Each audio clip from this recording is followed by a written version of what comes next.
Which players are you struggling with this week? You're going to sweat out those decisions right up until it's time to set your lineups. We'll look at players who have tough matchups and could be tough calls in Fantasy Week 15.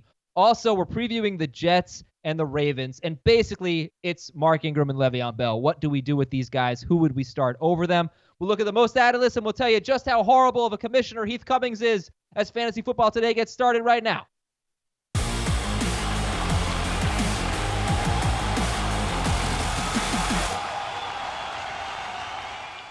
Well, of course, we have some tough matchups every week, but here in Week 15, it just feels even tougher. You're going to sit there, you're going to agonize over your roster decisions. And we're going to help you out today by reading a bunch of your questions and talking about some of those difficult matchups for Week 15. Welcome to Fantasy Football Today on Wednesday. We'll be doing some regulating on Heath, who is a horrible commissioner, as we'll find out today. And Heath, you know who I love this week, who I'm really rooting for, pulling for big time this week?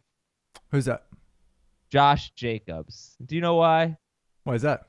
Because you picked up DeAndre Washington in one of our non-PPR leagues, and I'm playing against you, and I fear DeAndre Washington. So let's get Josh Jacobs back on the field, though it doesn't really seem like that's going to happen. Like DeAndre Washington this morning capped off what was maybe the best 4-day stretch of my career, season for sure, and it's just going to get better today. So, I'm really in a good place right now.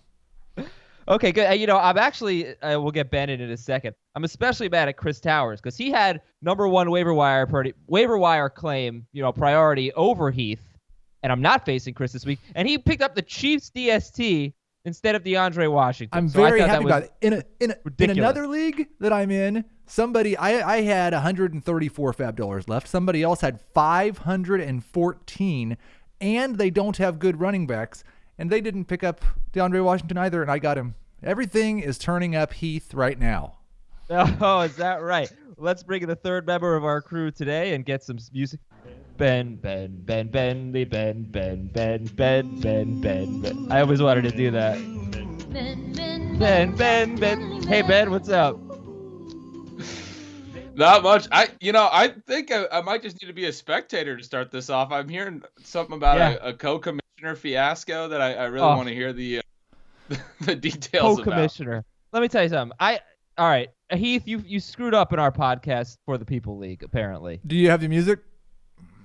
Oh, sure. You want the 2.5 Men music again? Or no, I want the regulators music. Okay. I'll get it up. This issue needs to be regulated. I'll bring that up in a moment. So yeah, you are the commissioner, right, of the league? 10 teams. Well, I need Ben to regulate this. I am on the league right now, and there is a page on CBS that is called Commissioner Access page, where the commissioner gets to decide who has commissioner access. There are 2 names that say yes for commissioner access. One of them is Heath Cummings. One of them is Adam Azer. Ben, can you regulate? Do we have 1 or 2 commissioners in this league? I don't get to say my side yet? No. I mean, it's a pretty open and close case. All right, go on. Azer, what is the possible alternative side to this? The point, Heath runs this league. This league was his idea. He picks the contestants for the league. He sends out the emails. He does everything. We share a team. I have commissioner access. So it seems like this one thing that got messed up you could have done if I've done all of these other things. The funny thing is, I'm not even sure what you're talking about. I think I know what got messed up, but I don't know for sure. What in your mind got messed up in this league? This is the weirdest league ever. It's a 10-team league. 4 teams make the playoffs. Playoffs start this week, so last week was very important. Our first place team is also the lowest scoring team in the league. He went 10-4 and scored fewer points than everyone else. The highest scoring team in the league finished in 5th place. The second highest scoring team in the league finished in 6th place.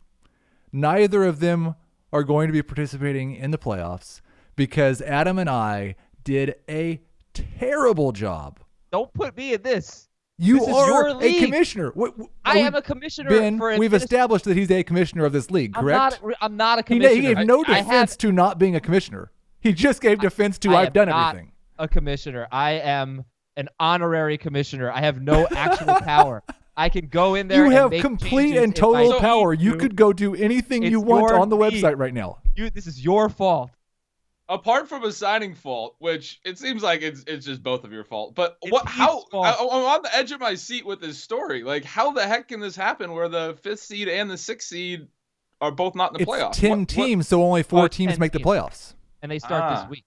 Honestly, like, I usually just make the playoffs about standings. I don't have those types of rules. They're good rules. Clearly, right. It's looking more like it's more Adam's fault now, because I usually do have points be part of the standings. And you should have made the changes, and you didn't. So this is your fault. We've got to rectify this. I can't let this stand. So I can think of 2 possible outcomes that are okay. Either we give up our spot in the playoffs for the highest scoring team. Absolutely and they get the 2 seed instead of us, because they deserve it more than us. No.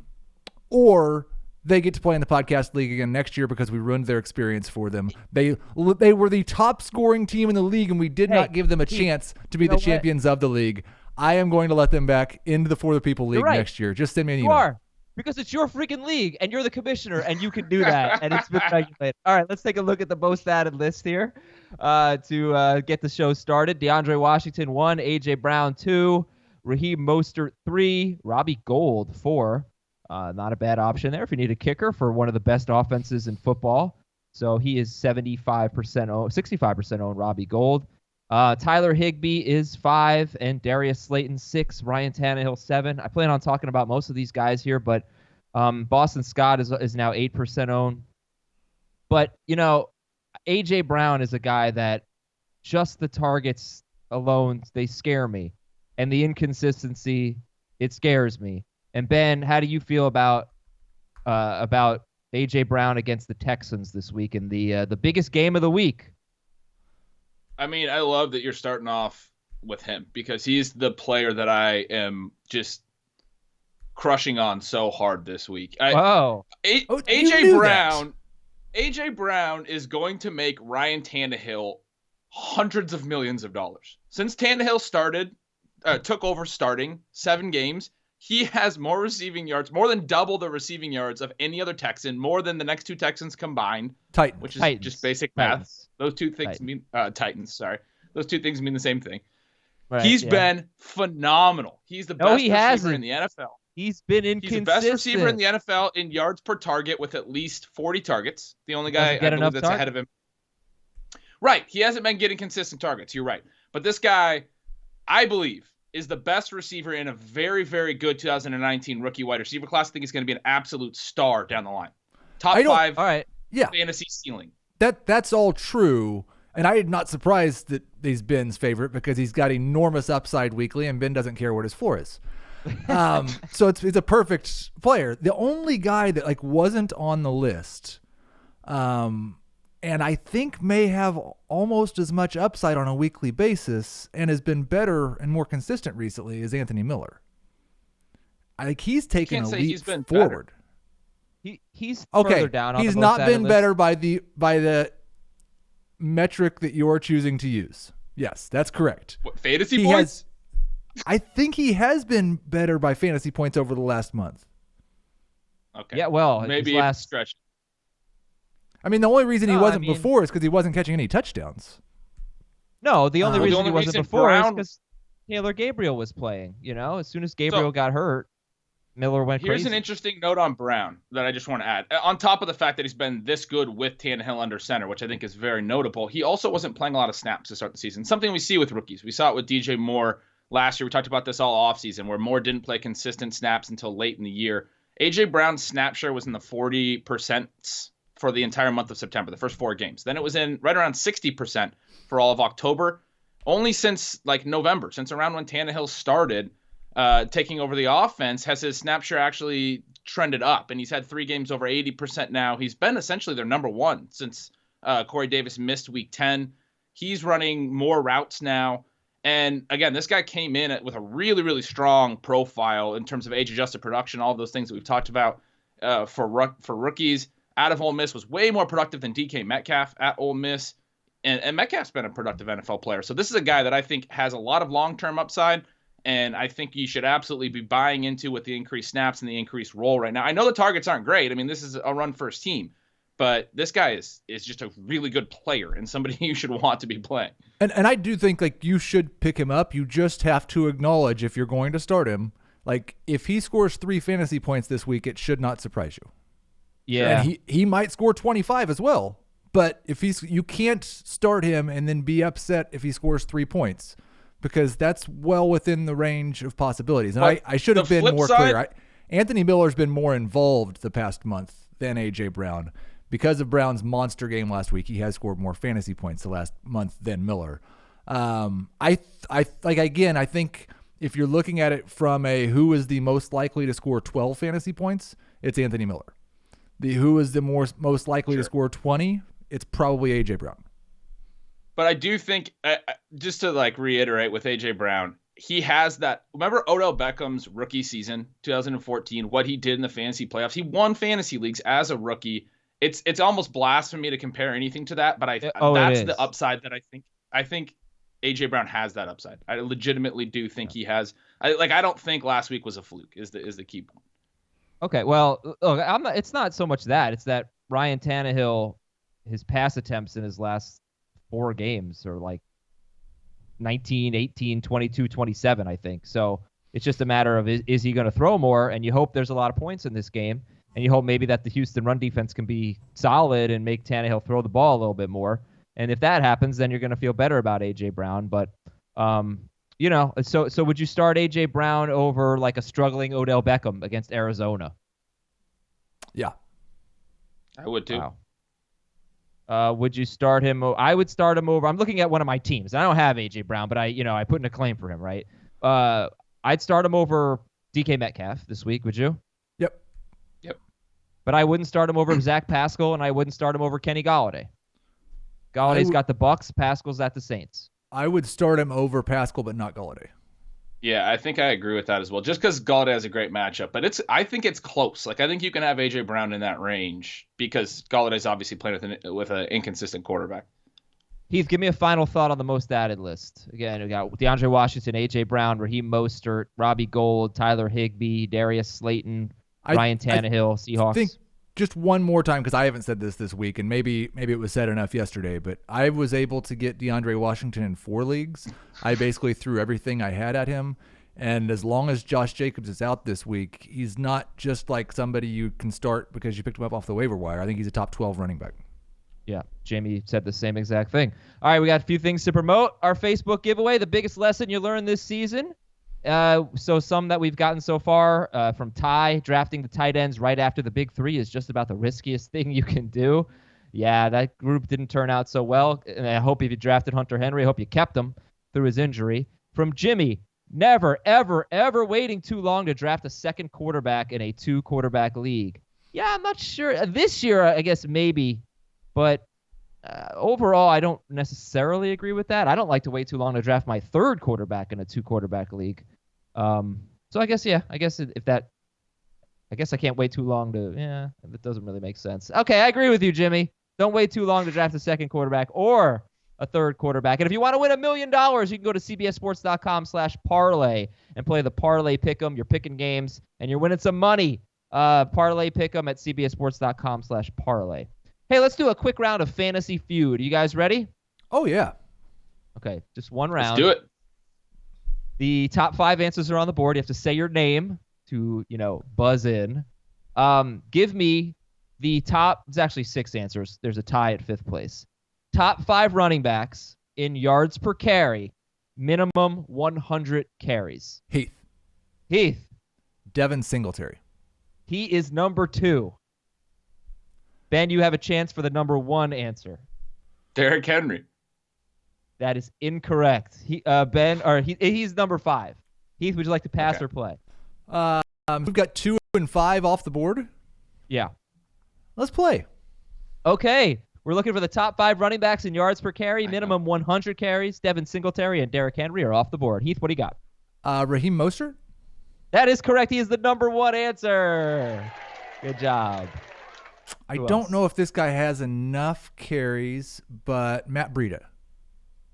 Dude, you're on fire. He's the number 3 answer. Mostert, Singletary, Breida, blank, Derrick Henry, and blank. I love that. I know Josh Jacobs. Josh Jacobs is incorrect. Ooh, he gets a couple guesses. He gets 3. I don't think I'm going to get the last 2 is the problem. I don't think Ben is either. Solution. Minimum 100 carries. You've got 5 seconds. 5 seconds. 4, 3, 2. Austin Eckler. One more. All right. Yards per carry leaders. Like, I would feel stupid if I didn't guess him, so I'll just say Christian McCaffrey. Good job. Okay, he's tied with Derrick Henry at 5 yards per carry. Someone is averaging 5.1 yards per carry. He is 4th on the list. It's not Mostert, Singletary, Breida, Henry, or McCaffrey. It must be 5, 4, 3. Melvin Gordon. No, you know what? I'm not counting that. Gordon. I'm not counting that. It's not Melvin Gordon. All right, Ben, the board is yours. Who's the number 4? 2 guesses. You said I wasn't going to get it, so I have 2 really good guesses. All right, I want you to say both of them, and then I want you to pick the one that you're going to officially go with. So I'm thinking Gus Edwards and Duke Johnson are 2 guys. I'm not sure if either even is at 100 carries yet, but they're 2 guys that I think have been very efficient and would be off the radar a little bit. But I'm going to go Duke Johnson.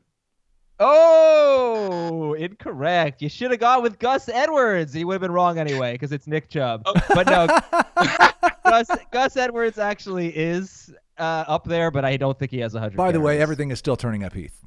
95 That was my carries. best feud performance ever. That was super impressive.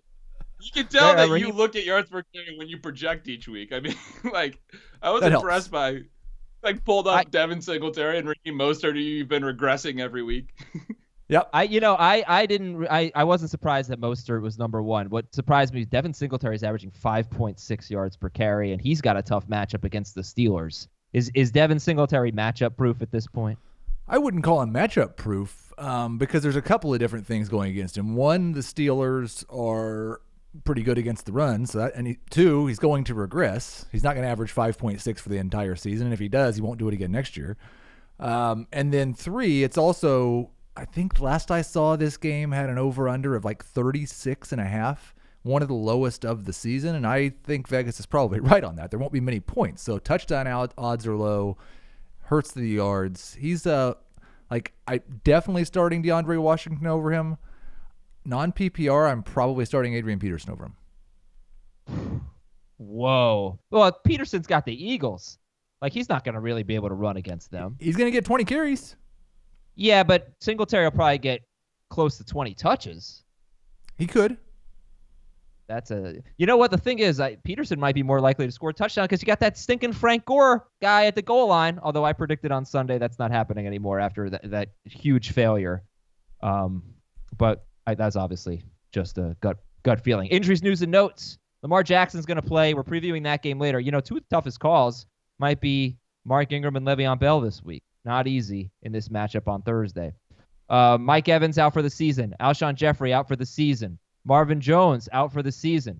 Darius Geis sprained MCL out for the season. Auden Tate out for the season. Le'Veon Bell wants more touches, and he bowled a 251. Ben Gretsch, what is your bowling high score?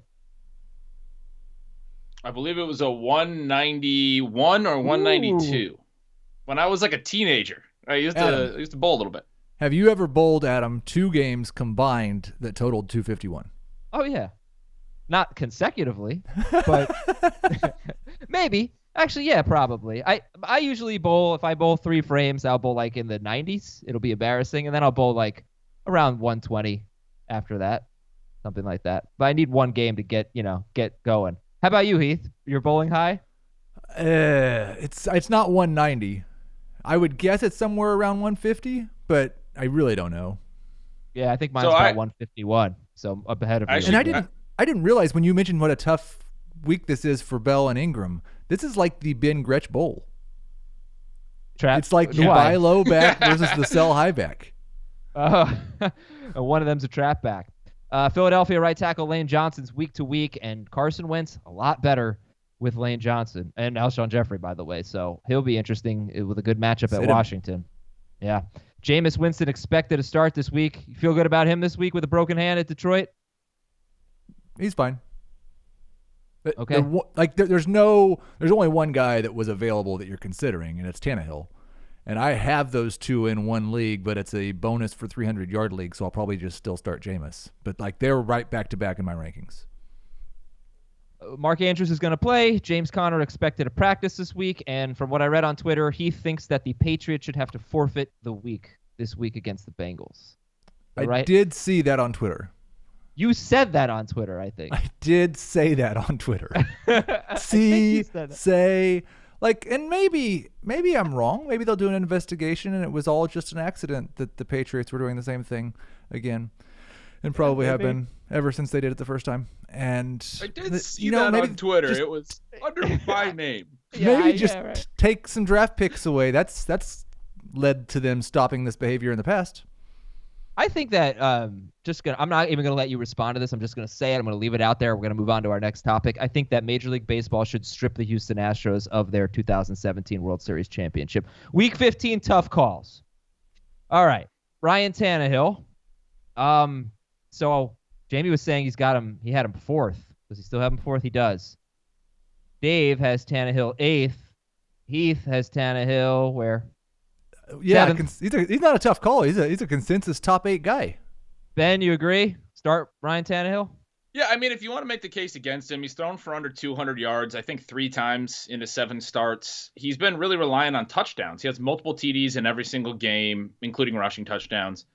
I think he's going to be fine. I mean, I think they can throw on Houston. And again, I mean, A.J. Brown is probably the greatest receiver that ever played in the NFL. I think we can crown him. So, when you're thrown to that kind of talent, yeah, I mean, you got to start the guy. Here's another guy who apparently, based on the rankings, is not a tough call. Josh Allen. Is he just a straight-up sit at Pittsburgh? Okay. Yeah, I'm sitting him. Yeah.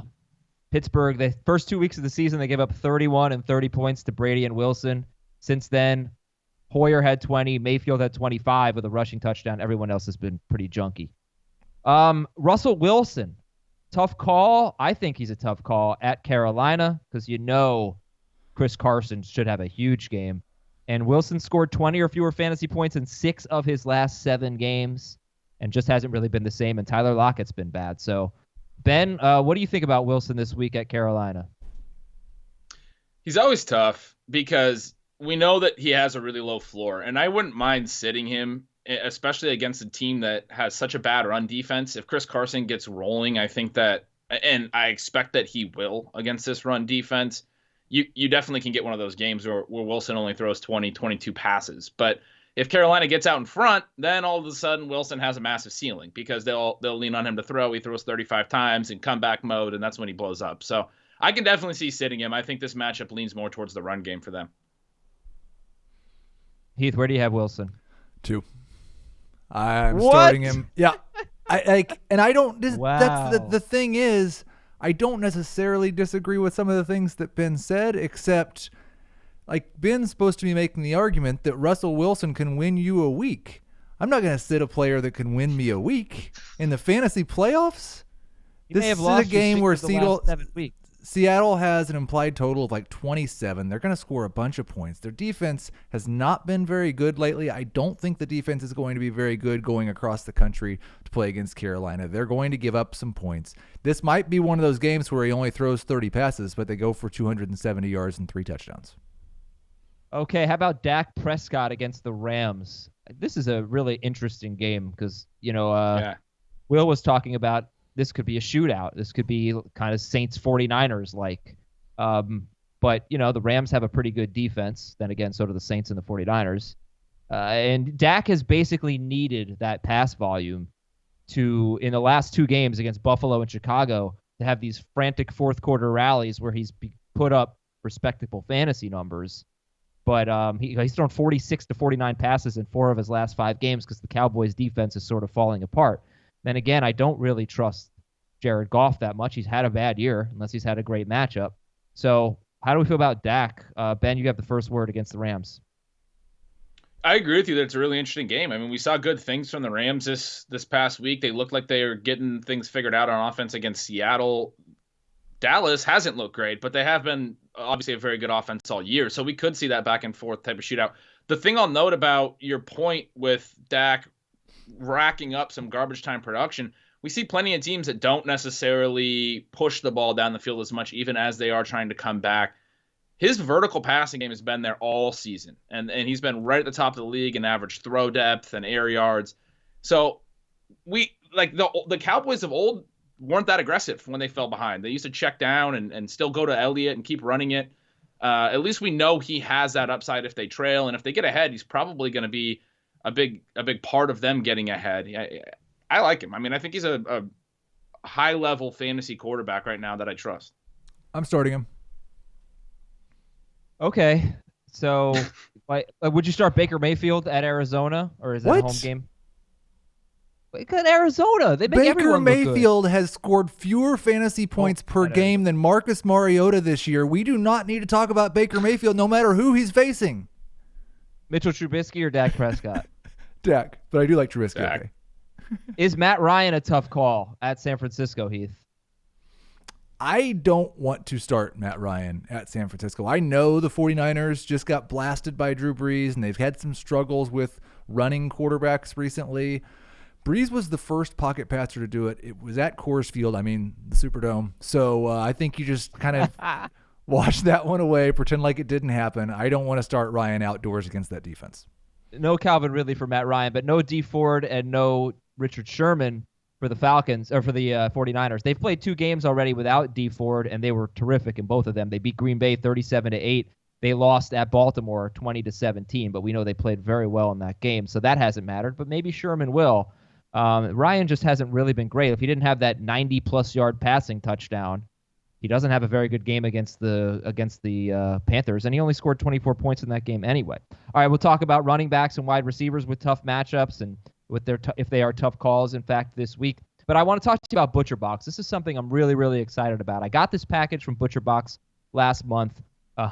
Just tons of food and absolutely delicious. Okay, obviously you want your food to taste good. That's the most important thing, and this food is great. But what's great about ButcherBox is, like, a lot of us are health conscious, and we care about the animals as well, and we want food that's high quality and humanely raised. That's the type of meat that we're looking for, and it's difficult to find in the grocery store. So if you go to butcherbox.com/FFT, or you enter FFT at checkout, you're going to get a great deal. You're going to get 8 free steaks, by the way. But you go to butcherbox.com/FFT or FFT at checkout, and you're going to get an amazing package of meat. But all this meat is free of antibiotics and added hormones. Each box has 9 to 11 pounds of meat. That's enough for 24 individual meals, packed fresh, shipped frozen, vacuum sealed so it stays that way. And you can customize your box with whatever you want, or you can just choose one of the packages that are available on the website. So this is great. It gets shipped right to your door, and it's just so much easier than going to the supermarket and trying to find the meat you want. You can't find this stuff. You cannot find it. So go to butcherbox.com for the most affordable and convenient way to get healthy, humanely raised meat. And again, you got this great offer, butcherbox.com/FFT, or the promo code is FFT at checkout. You get 2 fillets, 4 top sirloins, 2 New York strip steaks, and $20 off your first box. Butcherbox.com/FFT or FFT at checkout. All right, guys, so I'm running a little bit behind. My fault, but let's go to the running backs and tell me, are they easy starts? Are they tough calls? Heath, Joe Mixon against New England. Mixon has basically had tough matchup after tough matchup recently, and he's mostly come out of it fine.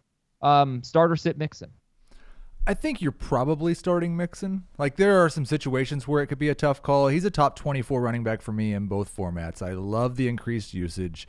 Andy Dalton being back helps him because teams at least have some fear of the pass, and you've been able to run against the Patriots a little bit. You just haven't been able to run into the end zone. So, like, if I picked up DeAndre Washington, I would absolutely start him over Joe Mixon.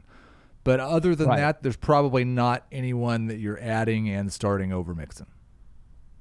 I always wonder at this time of year if the playoff teams might not be starting Joe Mixon. They might be loaded, you know. They might have 2 top 10. There's no way to know. Like, I'd start Eckler over him. Even in non-PPR? Yeah.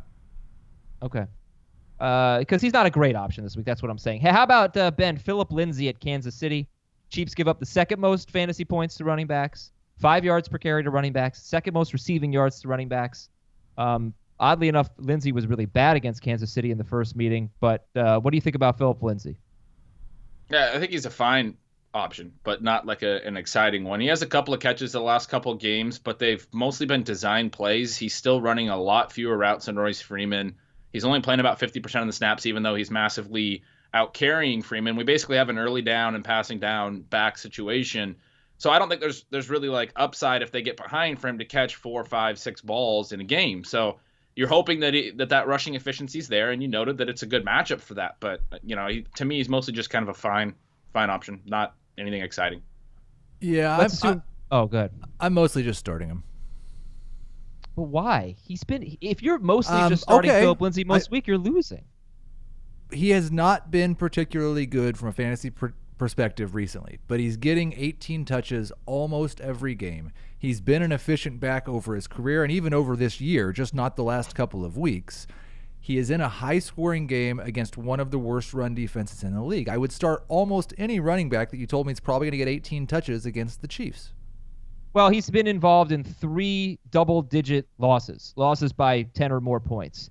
He had his best game of the year at Green Bay, and then against Kansas City he was terrible, and against Buffalo he was terrible. So because he doesn't make up for it in the passing game. So he's either going to be awesome or terrible. Well, it's 66% of the time he was terrible. Come on. He's averaging 3.8 yards per carry this year. That's a surprising number to me because I thought he'd be better than that. Is he? Yeah. Yeah, he is. Miles Sanders at Washington. Well, now I have to double check because now you're making me feel like I'm wrong. But Miles Sanders at 4.5 on 2 different sources. Phillip Lindsay? Yes. Okay. Does that make you feel better about starting him? No, not really. YPC for life. Makes me feel stupid. That's what it makes me feel. Yeah, he's averaging 4.5. What is he averaging? What was that all 3.8 over his last 3 games, maybe, or 4 games. Yeah. Maybe. Against AFC West opponents on the road in December. What is 3.8? That's not even on his player page. No. How did I get that? It's a really bad job. Terrible. Must have been a... Yeah, that is. Okay, so anyway, Miles Sanders at Washington with the emergence of Boston Scott while Sanders was cramping. Almost the exact same argument that I just made for Phillip Lindsay, I would make for Miles Sanders. Even with him sharing with Boston Scott last week, he had 19 touches. He's been very efficient so far this season. He's facing Washington. I'm just going to start him. That process won't always be right, but I don't know how I would ever decide to sit guys with that many things going for them. He's only averaging 3.8 yards per carry. He's averaging. That's not true. I didn't think it was. Per carry. Is Aaron Jones a tough call? Let's go to the next one here. Ben, is Aaron Jones a tough call against the Bears, coming off 22 touches and a huge game against Washington? No, I don't think so. I don't think he's a tough call. We've seen him take a little bit more of the backfield over the last couple of weeks. We know they're going to split a little bit.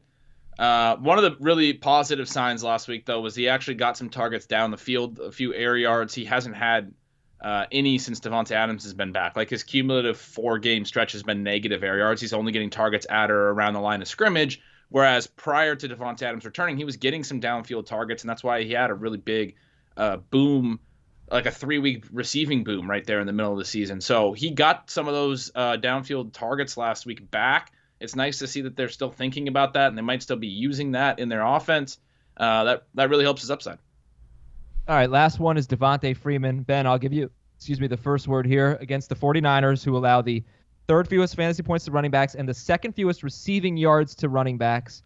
Now, the last 2 games, Devontae Freeman has faced the Panthers, who give up the fewest receiving yards to running backs, and the Saints, who give up the 8th fewest. And in those 2 games, he had 4 catches for 13 yards against the Saints, 4 catches for 10 yards against the Panthers. So the Niners are just as good as those teams, in fact, better than the Saints at defending pass-catching running backs. So keep that in mind. And their run defense is really good, too. So Devontae Freeman, 17 carries in 2 straight games. Ben, would you start or sit Freeman? I'd sit him. Like, it's easy. I don't think he's a very good fantasy option. They haven't had like, I look at team level stuff for running backs a lot. As a team, they just have not had a lot of running back production, even when Freeman was out of the lineup. There might be some receiving production here. He scored his first rushing touchdown of the year last year against Carolina, who gives up rushing touchdowns to everyone. San Francisco doesn't. So, yeah, I mean, I expect Atlanta will throw a lot, and he could catch some passes, but I don't want to play him. I don't know, like, what about him is inspiring. I pretty much agree in non-PPR. Like, I'm starting almost everyone over him. In PPR, he's a tough decision for me. I've got him as a borderline start. But again, it's not. I do agree he doesn't have a ton of upside. I would rather start Patrick Laird in PPR than Freeman. While he hasn't gotten a lot of receiving yards, he still has gotten 4 catches in 2 straight games, and he is averaging 3.6 yards per carry, and I am sure about that this season. One more guy, because we have to bring him up every Wednesday show so Ben can tell Heath how wrong he is, and John Brown at Pittsburgh. So is John Brown... I don't even know if that's a fair way to characterize John Brown, because I don't think he's crazy for liking him. Well, he's crazy for liking him as much as he does. Heath, how high in your top 5 is John Brown this week? John Brown, again, I'm on a sliding scale with everyone else. Everyone else dropped him back into the 30s, so I have dropped him back to 21st overall. I've got to let him know that I still love him, but okay. I got to stay at least 10 spots ahead of everyone else. Okay. He's at Pittsburgh, who appear to be really bad. I brought this up on yesterday's show against the inside receivers: Jarvis Landry, Tyler Boyd, Landry again, Robert Woods, Zach Pascal, who, as Ben Gretsch helped me out with yesterday, does move inside a lot. Christian Kirk, who moves inside. No, so we decided he doesn't move inside. You said he plays. You said he does both. You say he's an outside receiver who moves inside. No, a little bit. No, he doesn't really move inside.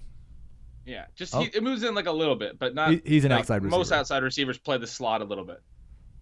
Okay, so you're saying, I think you said as much as most outside receivers or something, which I guess is not a lot. I could bring up the quote here. He moves inside as much as the next guy. That's what you said, but the next guy I guess just doesn't move inside that much. That was a terrible job, Ben. No, I mean, read the whole email. I sent him the snap counts. I sent him a screenshot of. You think I'm going to look at that stuff? Adam's not consuming what you're. Sum it up. I'm pretty sure I clarified in that email that he's an outside receiver and moves inside as much as the next guy. Well, what does that mean to me? That means he moves inside. He's not the slot guy. I also mentioned all the slot guys. He's not a slot guy. I mentioned Chester Rogers and Paris Campbell. So, Ben, is there any chance you would start John Brown? That I would start John Brown? I mean, the volume is still there, right? And I think he definitely has boom potential. It's just that Josh Allen's not a very consistent passer. It's not really there. It's like 4 targets, 8 targets in his last 3 games. It was there last week. So I should say the team share of the volume. He's still clearly their lead receiver. I mean, I know Beasley's coming on a little bit, but he's still the guy that dominates, especially the air yards. And he has plenty of upside because of that. Would you start outside receiver Zach Pascal, A.J. Brown, or John Brown? I would start A.J. Brown. And I'm serious. Like, I'm not just saying that. I would start A.J. Brown. I think a lot of people would. A.J. Brown, John Brown, or Pascal? Yeah. I would go A.J. Brown, John Brown, Pascal in non-PPR. I might start John Brown over A.J. Brown in PPR just because I think he'll catch a few more passes. All righty. Jets are at the Ravens. Let's preview this game here. Okay, quarterback is easy. Sam Darnold sit. Lamar Jackson. Heath, do you have any hesitation at all because of the quad injury? If he is active, he is in my starting lineup. Is he not your number 1 quarterback, or would you? He is my number 1 quarterback. Okay. By the way, your stat of the game, and this really is relevant for Mark Andrews. I think this explains his sort of struggles, at least in yards. First 7 games of the year, Baltimore had a bye in Week 8. First 7 games of the year, Lamar Jackson averaged 30.7 pass attempts per game. Since the bye, 6 games, he's averaging 22 pass attempts per game. So that's why it's hard to trust Marquise Brown. It's hard to trust Mark Andrews sometimes. He does score a lot, but the yards are down. All right, so with the Jets... It's funny because the big reason for that is they're blowing people out, right? Like, they've won in that 6-game stretch, they've won probably 3 or 4 games by 30 points. Yeah, So, and they might win this game they honestly might win by 25 or more points. I mean, that's a distinct possibility. So let's talk about Le'Veon Bell. And I think the first thing you should know about Le'Veon Bell is where he ranks on a per game basis in both formats. In non-PPR, he's 22nd this year. In PPR, he's 14th. Does that sound like a reasonable ranking for him this week, Heath? That's really close to where I have him ranked in non-PPR. I don't think I have him that high in PPR. Okay. So what do you think about Le'Veon Bell? I think, look, he gets a good amount of touches. He has 4.5 catches per game, and that's pretty consistent. But I just think that everyone is going to look at every Jet and think, gosh, they could be horrible this week. I do think like he had a 3-game stretch without Darnold where he averaged 7 catches per game and had like 30-some or 23 targets in those 7 games. He had one other game with Darnold where he caught 8 passes. The rest of the games he's played with Darnold, I mean, it's been 4, 5, 2, 4, 3, 1, 1. It's not quite the same involvement as 4 to 5 catches per week would lead you to believe. Right, okay, but his last 5 games have all been with Darnold. He's had 8, 4, 2, 5, 4 catches. So in my mind, I'm thinking 4 catches. Right. Also, I need to point out, the Ravens' run defense has not been great last 6 games. The teams that they have faced, here's the yards per carry that they've had, 4.35. That was New England, one of the worst run teams in the league. 3.6, 6.5, 3.1, 6.3, 4.5. So a little up and down there. Yeah, but I just don't know how much it matters with the Jets. Like Le'Veon Bell averaged 3.8 against the Dolphins and 3.2 against the Bengals. They can't run the ball, no question. No. All right, so give me some running backs or wide receiver. Like, would you start A.J. Brown or Le'Veon Bell?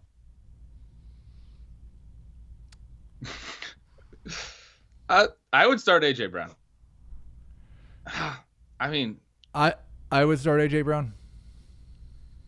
I think in PPR, I'd start Bell. That was a great choice, Adam. I don't know. Like, he'll probably catch one more pass than A.J. Brown, but I think their catch total is probably he might be like minus 140 to catch more passes than A.J. Brown. Would you like to know how Bell has done in blowout losses? Here are his PPR fantasy points. Can't we just read his season stats? That the Jets have lost by 14 or more points. 20 in week 1, but 9, 15, 8, 6, 10. So in 4 of 6 games that they've lost by 14 or more points, he scored 10 or fewer PPR fantasy points. He's got some serious downside. So obviously you pick up DeAndre Washington, you start him over him. But Raheem Mostert or Le'Veon Bell? Mostert non-PPR, Bell and PPR. I like that. Are there any wide receivers that you'd start over Le'Veon Bell in this game, Ravens or Jets? No. You're not taking Robbie Anderson over Bell? I am not. I am not starting any Jets. Like, Le'Veon Bell is my favorite Jet, and I'm not really starting him. Mm-hmm. I just don't want any part of the Jets. Yeah, I mean, I agree with both you guys. Adam said it at the top too. This team has just so much downside. It's like I know I was high on Le'Veon Bell as Heath alluded to a little bit ago as like a buy low in the middle of the season. His workload was great. This offense has been horrible. You can't trust any of these guys. And like Absolutely. I said that I wasn't like a mocking thing because he had a good stretch against some bad opponents, but that's over. Mm-hmm. They aren't playing bad teams anymore, and they're not good enough to play with good teams. All right. So a wide receiver's had 80 yards or a touchdown in all but 1 game since Jimmy Smith returned. So that's 6 games. And so it's not like you can't have a good performance against the Ravens secondary. It's tough, but you're not trusting Robbie Anderson. I am not. All right. So Lamar Jackson's the number 1 quarterback. I think he's 2 for Dave, 1 for Jamie and Heath. We'll get to Mark Ingram in a second. Can we just no Hollywood Brown, right? No Willie Snead? Correct. What about Mark Andrews? How do you feel about him this week? We don't have him ranked yet. I think we probably will today if depending on what his injury designation is. I don't feel great about it. The Jets have weirdly been really good against tight ends. I think second or third in the league against tight ends. And so he'd be right around 8 for me in my rankings. I don't think I could start him over Tyler Higbee if Gerald Everett was still out. Oh, yeah, but, it's a Thursday game, so, if you had to make that. I've not seen any indication that, like, if Gerald Everett has practiced by Thursday. It is weird. Like, Jamal Adams might play in this game, by the way. He'll be a game-time decision. I don't know if that really makes a difference. It is weird that the Jets have been so good against tight ends. They haven't faced a lot of great ones, but they did really well against Gesicki last week. One catch for 6 yards on 5 targets. They did very well against Darren Waller, 41 yards on 6 targets. Andrews just fine. He has a knack for the end zone. So you're saying you'd start Higbee over him. Would you start David Njoku against the Cardinals or Mark Andrews? No, I'm not doing that thing. No. Okay. He didn't play very much at all. No, the Arizona tight end thing is officially dead until they play a tight end with a pulse. Would you start Ian Thomas or Mark Andrews? Probably Andrews, but it's really, really close. That's a good one. All right, Ben, let's talk about Mark Ingram against the best run defense in football. He's had some really good games against some really good matchups. Matchups don't seem to matter, as I was looking at Mark Ingram's game log. So start or sit Mark Ingram. Would you rather have Bell or Ingram? The reason for that, and we've talked about it quite a few times with respect to Ingram, is Lamar Jackson, right? Like the threat of him pulling on those read options is holding everyone on the outside. It opens up the lanes in the middle, and that's something that's borne out in the stats over the course of several seasons, that efficient running quarterbacks help the efficiency of their running backs, and that's something that we should expect be extremely true when that running quarterback is Lamar Jackson, who is maybe the best running quarterback ever. He's that good. I'm not concerned about the matchup with Mark Ingram. I think you can expect him to still be pretty efficient because they're going to have to respect Lamar Jackson's rushing ability as well. Heath, any running backs that you'd start over Mark Ingram this week that might be surprising to some people? I'm going to try to set the record for saying DeAndre Washington's name the most times in one podcast. DeAndre Washington. Yeah, I see you have Miles Sanders ahead of him. Yeah. All right. I should also note, though, I'm not making a huge adjustment on their defense, but Ingram has really only been really good when he had multiple touchdowns. He's done that 4 times this year. He's had 4 really good games. He's had plenty of low floor games. Last week, I think he had 10.9 PPR points. It was only his 5th lowest total. He has, I think, 4 games in single digits. So I do think you can sit him. I just don't think you should sit him because of the matchup necessarily. Right. I don't. You could sit him. PPR, I just don't really. I don't want to unless I have a great option. He's a good option. 5 games with 7 or fewer non-PPR fantasy points. So 4 games with 19 or more, 5 games with 7 or fewer, 4 games with 9 to 13 non-PPR fantasy points. All right, I don't know if you answered this, but Le'Veon Bell or Mark Ingram? Ingram. In both formats? Yeah, this really is a great question for me. I would almost always, in PPR, lean towards the guy who plays every snap for his team, catches the passes. Mark Ingram still shares work with Gus Edwards, but I still think you have to play Ingram here. You have to assume that they're going to lead. They're huge home favorites, and he's, you want running backs in situations where they're huge home favorites and expected to win, rack up rushing yards, and potentially have plenty of scoring opportunities if those arise. So I think you have to play Ingram, even though it goes against every bone in my body based on their, the types of touches these backs get. Well, that would be the Jets and the Baltimore Ravens. Should be an ugly start to Week 15. That's going to be a blowout for sure. All right, guys. So unfortunately, we have to eliminate our Dynasty segment for today. I'm very sorry. I wanted to tell people why Garrett Cole had lost so much value in the last 24 hours. Oh, you have got to be kidding me. J Hap, Sonny Gray. You really think so? Yeah. Like, you really think you don't? He is my first. I found my first 2020 fantasy baseball bust. Garrett Cole. Good. I found the first thing I get to make fun of you about after the 2020 fantasy baseball season. Let me talk to you about ZipRecruiter. Okay, hiring can be a challenge, as Codable co-founder Gretchen Hebner discovered. Gretchen needed to hire a game artist for her education tech company, and she knew it wouldn't be easy to find someone to grow with her team. And that's why she went to ZipRecruiter. ZipRecruiter doesn't depend on candidates finding you. It finds them for you. Its technology identifies people with the right experience and invites them to apply to your job so you can get qualified candidates fast with ZipRecruiter.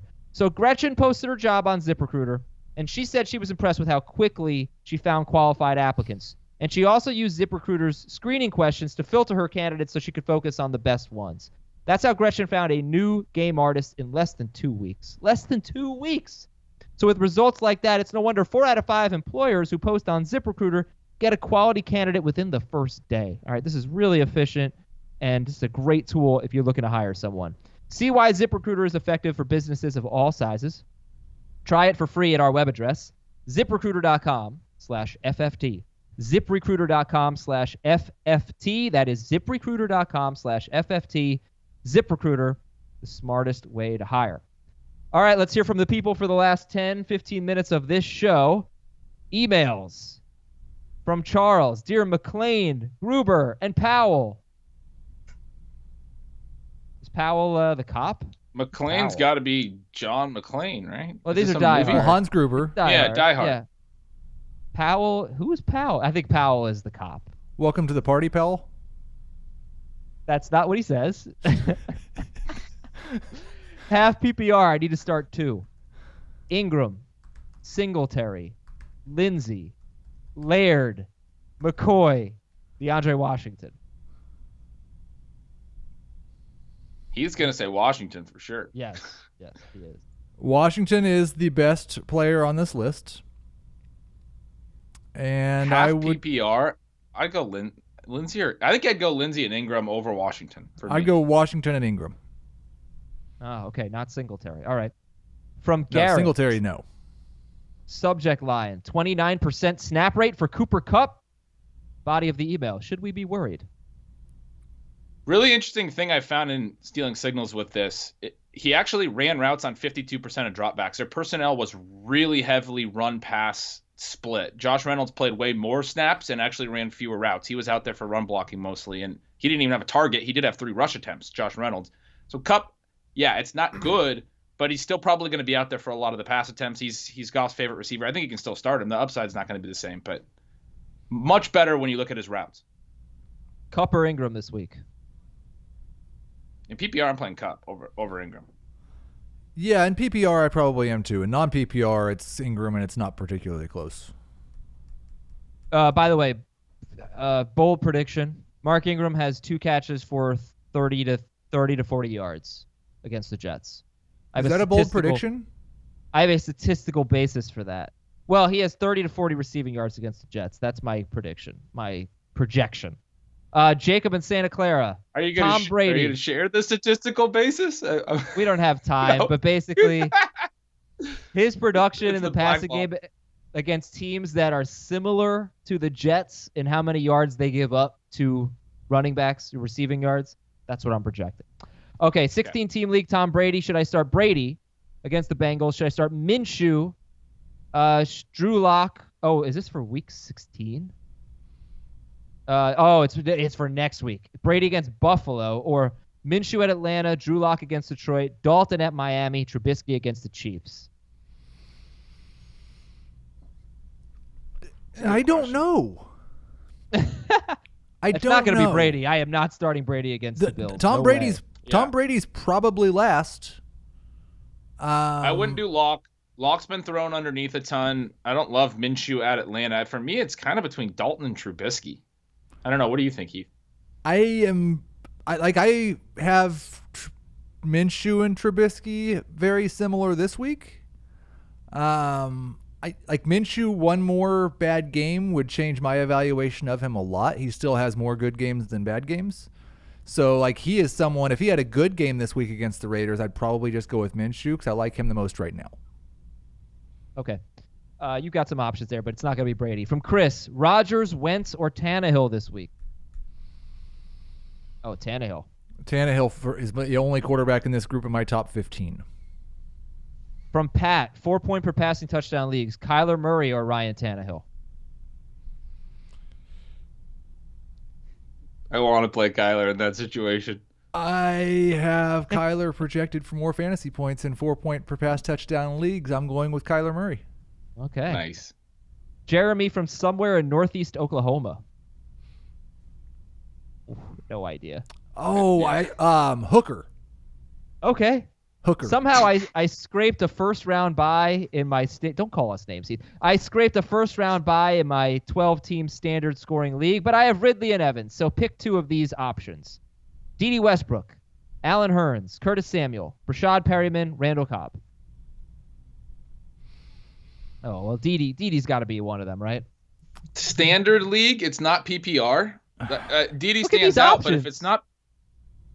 Well, I think Rashad Perriman's a decent option. There's a lot of air yards opening up in that Tampa offense. You know they want to chuck it down the field. He's a guy that could definitely hit some splash plays. I'd go D.D. and Hurns. Two. D.D. and Hurns. D.D. and Perriman, you're saying? I'll say D.D. and Perriman, yeah. Okay. And Curtis Samuel is sort of interesting because he catches a lot of touchdowns. Mm-hmm. And they have Seattle. He's just like, so if Ian Thomas is going to see targets, like Curtis Samuel's fallen way down that target totem pole, right? Like Christian McCaffrey, DJ Moore have been huge focal points, and now Ian Thomas is getting 10 targets. Maybe Curtis Samuel hasn't fallen down the target priority. He was just never as high as everybody hoped that he was. Maybe. I think he's in the same place he's always been. Well, he doesn't have the same quarterback he had last year, so that could be part of it. From Mason, look, you've already made a terrible call on Garrett Cole, and you are the commissioner of that stinking league, so you're done. I've been helping my brother's team, and now that it's playoffs, he's going rogue and playing Emmanuel Sanders over Julio Jones. How do I convince him to play Julio over Emmanuel Sanders, or do I let him ride with Sanders? I want to know where his rankings fall in this. I would play Julio, but I don't want to fade Sanders. In non-PPR, I have Julio 13th and Emmanuel Sanders 14th. There you go. In PPR, I've got Julio 9th and Sanders 15th. So I don't think it's all that crazy. Like, let him do what he wants to do. And all of you should do what you want to do, too. Julio. It's not. I don't know if it is, though, because Richard Sherman's not playing. Not that Sherman was going to shadow him, but all right, guys, let's go rapid fire here. Josh from a city in Arkansas. Matt Ryan or Ryan? No, that one's easy. Go with Tannehill. So how about this? Pick two of these three: Edelman, Julio, and Godwin. PPR. Sit Julio. Okay, from Angie, Higbee or Waller this week? I'm playing Waller, I think, but that's close. Yep, it's they're back to back, but I would play Waller. Craig, a lifelong supporter of CBS Fantasy Sports. Non-PPR league: DK Metcalf or Darius Slayton? I'm going Slayton. I've got him as a top 20 wide receiver this week. It wasn't just last week. He has been their target leader for the last month. And the fact that he was with Eli Manning, the one concern I have with Eli is I don't think Eli wants to get hit at this stage in his career. The Dolphins can't put any pressure on him, so I think he'll have time to look for Slayton deep. And so I think Slayton's their number one wide receiver. Okay, Metcalf is safer. Metcalf is seems to be like a 70-yard kind of guy. Slayton has some horrible games in there, but okay. From Jack, Cole Beasley, Nelson Aguilar, or Raheem Mostert? PPR. Mostert. Yes. It could be Aguilar. Yeah, Mostert. Yeah, Aguilar may not play, but boy, is he going to be interesting if he does. From Frank, Kareem Hunt or Joe Mixon? PPR. I like Hunt. Yeah, it's rare that I would project a guy with 12 touches to be better than a guy with 20 touches, but I would go with Kareem Hunt. From Alf, could you bench Alvin Kamara for Mostert or Mixon? No. No, but in non-PPR, I would bench Alvin Kamara for DeAndre Washington. From Titus, I have the Bills DST. What other streamers might I consider in week 16? Oh, sorry. Week 16 DSTs? All right, I'll look that up. Let's go to some other you have questions. Miami versus Cincinnati, and you have the Giants versus Washington in week 16, and so it's like four offenses you want to target are all playing four terrible defenses, and Who's playing Jameis? Who's playing Jameis? Houston is playing Jameis. If you are in a league where the total yards and points you give up don't matter near as much as the turnovers and sacks, Tampa Bay is a great team to target. Hey, dude, start the Bills. Like, the Patriots' offense is terrible. It's legitimately terrible. Start the Bills. That's a great call. Again, depends on what type of Texans. league. I don't think they'll get a lot of sacks and interceptions or turnovers. They may hold them to few yards and few points. So it really depends on your scoring. Okay. But you don't have to run away from the Bills. Okay, from Andrew, Tyler Boyd or D.D. Westbrook? Boyd against the Patriots or Westbrook against the Raiders? D.D. by a country mile. Ooh. Okay. It's not that far for me. It's close for me. A regular mile. But From Iron Mike. Okay, so yeah, we're going with D.D. Baker or Kyler? Kyler by 2 country miles. From Dylan, how startable was Beckham? Great matchup against the Cardinals, but awful situation. I mean, they're talking about how he's like super unhealthy. Like Baker Mayfield came out and said he's super unhealthy. It was handled poorly. This, that, and the other thing. Like you can't think of him like he's Odell Beckham right now. Like Anthony Miller, Darius Slayton, Deebo Samuel, D.D. Westbrook, John Brown, A.J. Brown, Zach Pascal. Oh. I would start all of those wide receivers over Odell Beckham this week. Yes.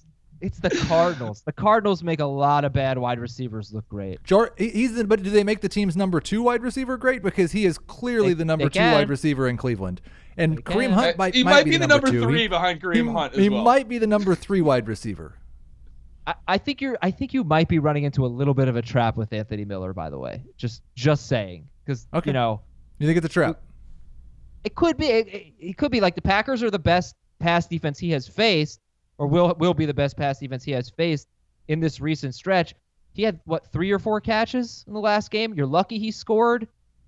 He played the Giants and the Lions, and he lit them up. Mitchell Trubisky does not throw the ball downfield, so he's probably just going to have a lot of short area catches. I think one point of clarification, and this probably has something to do with if I am running into a trap.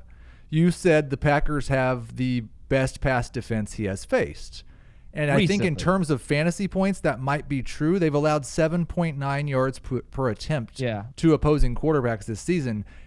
In my spreadsheets, that actually gives Anthony Miller and Mitchell Trubisky a boost because I view this as a good matchup for the Bears passing game.